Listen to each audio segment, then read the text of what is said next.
Our true consciousness does not exist in our brains or in our bodies.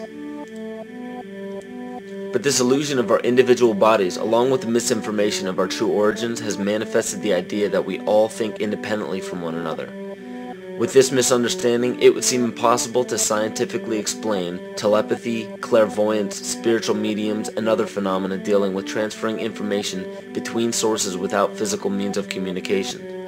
But when you understand that there is a common spiritual bond between all things in the universe, and that we are all part of one divine intelligence, no phenomena is unexplainable. This simple understanding fills all the holes in modern religions. It explains reincarnation, deja vu, predictions of the future, and literally every event, occurrence, or anomaly ever experienced. The blank matter within the most basic building blocks of perceivable existence is malleable and molded by intent. This means that consciousness shapes our reality. This seems difficult to accept for most, and it is quite understandable. In modern times, we are taught from an early age how to think rationally and tangibly. This is a very left-brain method of education, and it has more harmful effects than it's given credit for.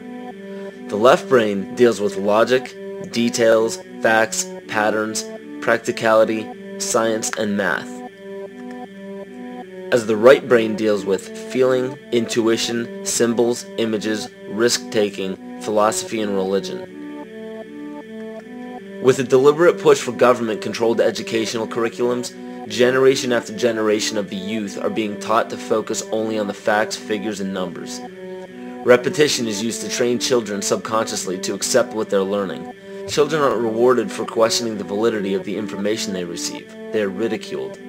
However, the children who blindly accept the information as true and merely regurgitate the information on command when it is time to take a test, those children go on to become the decision makers in our government, law, medicine, business, and every other occupation with power and prestige. The most detrimental effect of being pushed away from holistic thinking with the full brain into a strictly left brain thought is what is known as the suppression of the feminine. Every male and female have both feminine and masculine qualities. It has nothing to do with man or woman.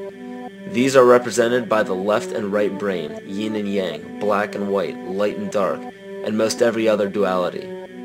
Both are vital to our spiritual and physical health. In ancient Egypt, the female was the rightful heir to the throne. The male she chose to marry became pharaoh.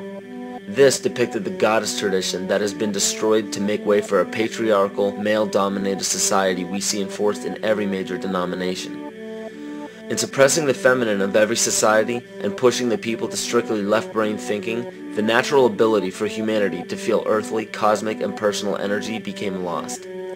Traditions that were passed on through shamans, witch doctors, magicians, psychics, and seers of all kind became outlawed and ridiculed and given a stigma of something out of a Hollywood movie.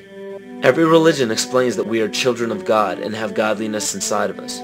If you erase the anthropomorphized God and understand that God is nothing more than the spiritual web that connects all things, all religious scriptures begin to make much more sense. Our bodies are merely vessels to contain our spirit, to gather experience for the divine mind. This is how evolution is possible. It is scientifically proven that all species are evolving into more complex beings.